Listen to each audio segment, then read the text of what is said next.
Many of you may have seen this week that CNN published an actual op-ed by the commanding general of the Ukrainian Armed Forces, Valery Zaluzhny. It's a little bit unusual for, especially 2 years into a war, for a commanding general of an army to publish an op-ed, but that's what he did. I think that for the primary reason to show what he thinks are the lessons learned, what's at stake, and what he's still going to need, and especially for an American audience, because he's looking for a lot of our money and a lot of our weapon systems on top of that. And that's not surprising. I don't hold any of that against him. And in fact, we're going to talk about some of the specific things that he's talked about here. But what I want to do is examine what he's talking about, the future of warfare. And we're going to contrast that with somebody that's near and dear to most of your hearts out there. I know a lot of you have seen Doug Macgregor on this show before. Well, I'm going to show you some of the things. I'm going to show you a version of Doug Macgregor that many of you, probably most of you, have never even seen before. And you're going to see that the things that he has been saying for decades of time kind of put some of these things that Zaluzhny's saying about seeing about the future in a little bit different light, because some of these things, the way he presents them, Zaluzhny, is that this is new and that this is something that they discovered after a couple of years of fighting. And really, if we had listened to Macgregor earlier, if the American government and military had listened earlier, man, things would be a whole lot better for us. And if the Ukrainian army had actually read some of Doug's books and some of the things that he had written earlier, they would have realized that some of these lessons that they have learned over the last 2 years should have been known ahead of time before they even started. And who knows, the outcome could have been different than what we have right now. But let's take a look at that first. And actually, I want to back up a little bit. Many of you know that Doug Macgregor has a lot of combat experience. I've had him on this show before, and I've talked to you about his Desert Storm experience. That's him with one of his crew members there in Desert Storm in front of his tank that saw so much success there.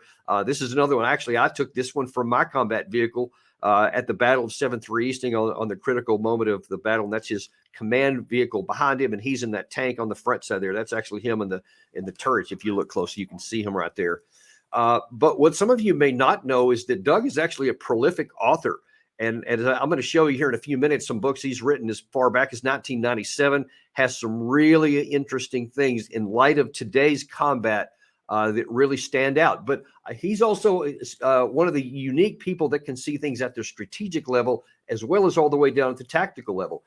Here, I'm going to show you now a clip of Doug back in 2008 when he was testifying before Congress about what the U.S. should do with Iraq. Now, as you watch this, just imagine how much difference it would have made for America if the U.S. government had listened to him then.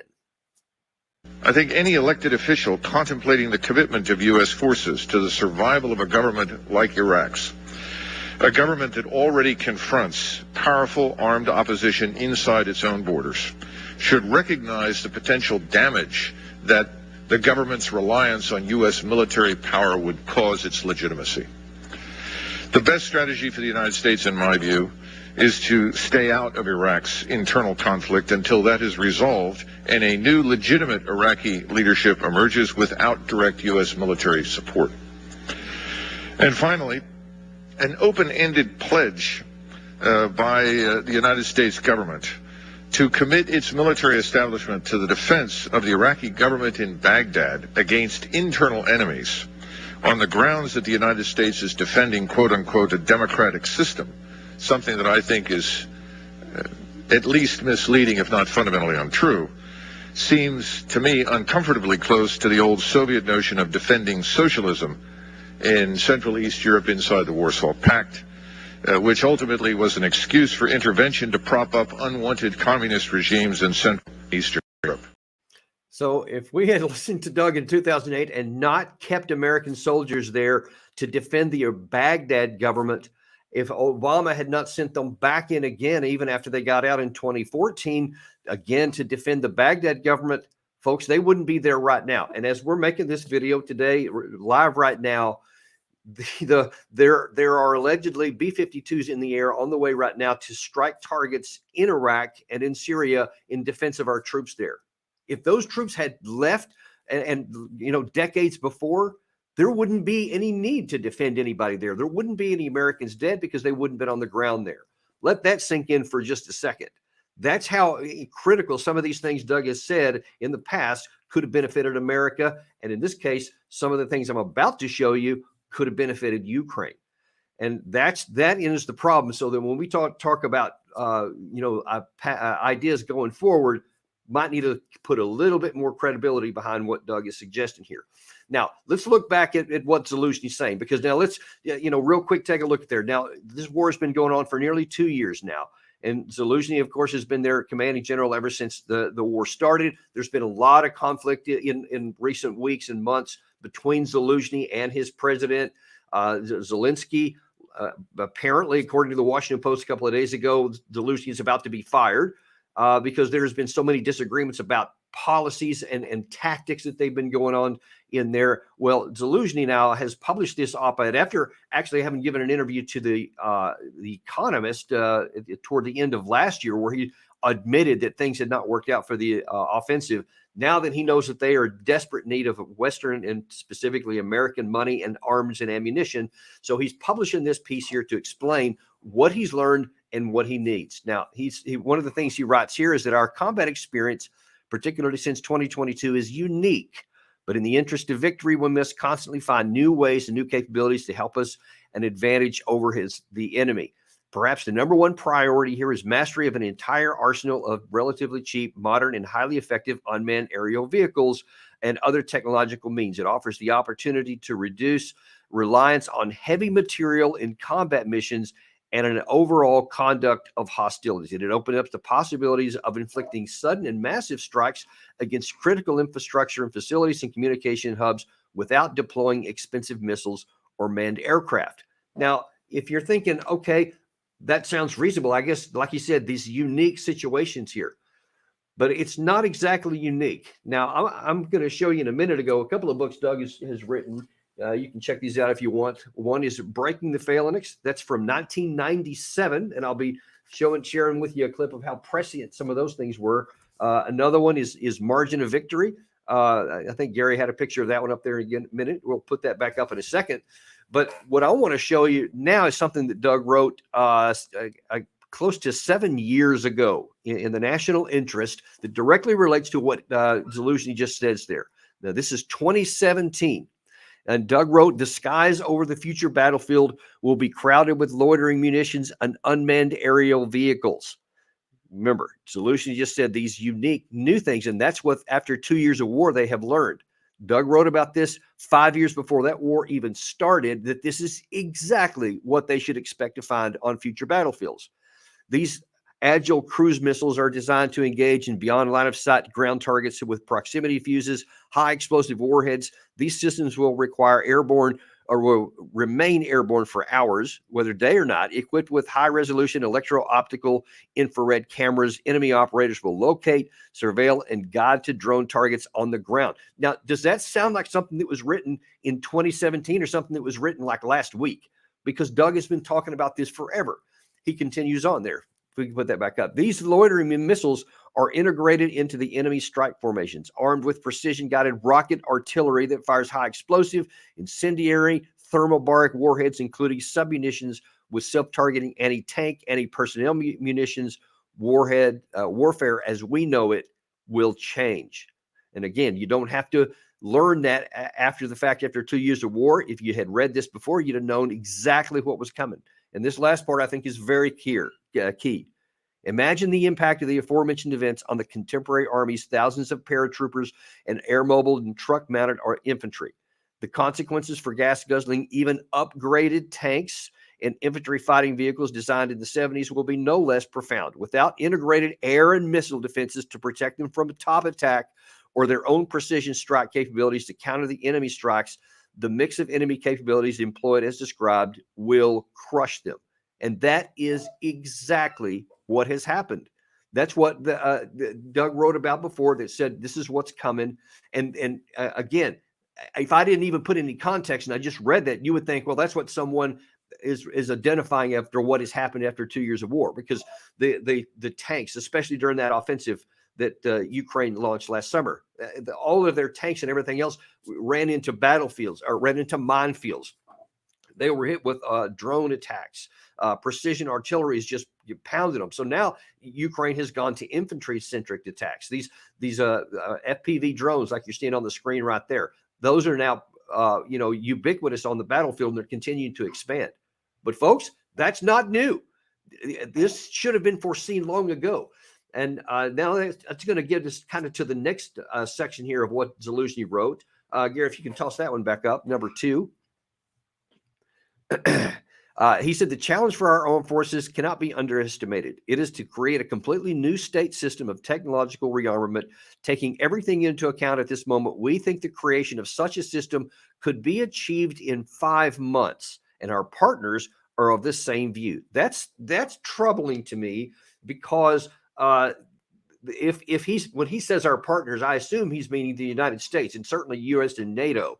And if that's what our partners think, that you can create an army on the fly after 2 years of war, when you've suffered hundreds of thousands of casualties, and you think you're going to get something that's new, that they can now actually start winning when you haven't won for 2 years, especially in a maneuver warfare, which is required if you're going to drive out an invading army, that's a problem.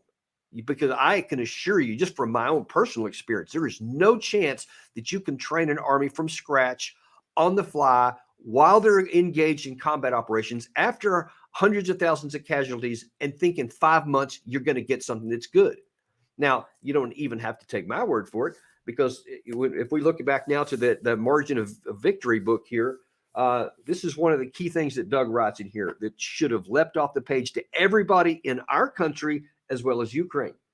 And he says that each chapter in the book that is here there is a clarion call for the United States to recognize that wars are decided in the decades before they begin, not by the sudden appearance of some new technological silver bullet or the presence of a few strong personalities in the senior rank during a single battle. How effectively national, political, and military leaders adjust to the framework of organization, technology, and human capital to relentless change in society, technology, and world affairs determines the nation state prevails or perishes in defeat. And that happens in the decades, and certainly in the years before combat. And now then, look, this is what Zaluzhny said just a couple of days ago. But this is also, if you read the Washington Post, I believe in early December of last year, where they analyzed why the operations for the offensive operations failed. One of the things that really leapt out to me was that it said that the American senior advisors from the Pentagon actually thought that because they had a little bit of training in Germany and some other NATO places before that operation, that the Ukraine side had a 50-50 shot at getting to the Sea of Azov, which boggles my mind. But that's one of the problems that some of our senior leaders are thinking, even though Doug has been laying this out for years, that's the case. And going back to this breaking the phalanx. Now, remember, 1997, a few years back, one of the things he wrote in this book was, he said, technical organizations that have not lived and trained together before they deploy cannot be transformed overnight on the basis of a single exercise or a few into a fighting force that will stand up to future adversaries. Folks, it's right here. It's black and white. This information is out there. Now, Doug is a really smart guy. Obviously, he stands above most, but that's not, you don't need a PhD in physiosciences or something to figure that stuff out. All you got to do is just know how training is conducted. Just have studied warfare over the decades and the centuries even, because mankind is still the same person, and the same things that train the Napoleonic armies are the same things that are necessary to train today's armies in terms of how things are done and how long it takes and how the mentality works on that.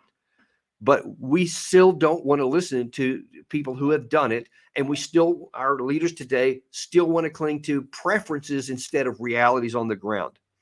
The last thing kind of that summed up Zelensky's view there, he has 3 particular views on what he thinks should happen. One is they create a system to provide our armed forces with high-tech assets, introducing a new philosophy of training and warfare, which takes account restrictions in assets and how they can be deployed, and mastering new combat capabilities as soon as possible. Folks, that's not going to happen I mean, go get Doug's books and read them so you can get all the details and understand it for yourself, especially that margin of victory. That looks at 5 different battles throughout history, to include the Desert Storm fight that he and I both fought in. And it explains to you how each of those things turned into success and how close the title of the book, Margin of Victory, how close it came between victory and failure for the different sides. And all of it was based on what they had done before. Everything that book shows, and just any common sense reading of history and military history, leads you to the conclusion that if you're not prepared before and you have suffered horrible casualties, you're not going to suddenly get it under fire when the other side is continuing to ramp up its capabilities as well. Now, listen, I understand Zaluzhny's position here. He's still fighting a war, at least as of the moment. He's still the commanding general, so he's trying to do what he can. But what this should tell our senior leaders, political as well as military, is that there is no rational path for a Ukrainian success. There is no viable plan, no formation, no new technology that's going to reverse what has happened in the last 2 years. That being the case, it makes no sense at all to put a bunch of American money behind something that won't succeed. And it seems like some in the United States Congress are starting to get this, because here's what the Speaker of the House said when he's asked why they haven't given a lot of money yet to Congress, to Ukraine. What the Biden administration seems to be asking for is billions of additional dollars with no appropriate oversight, no clear strategy to win, and none of the answers that I think the American people are owed.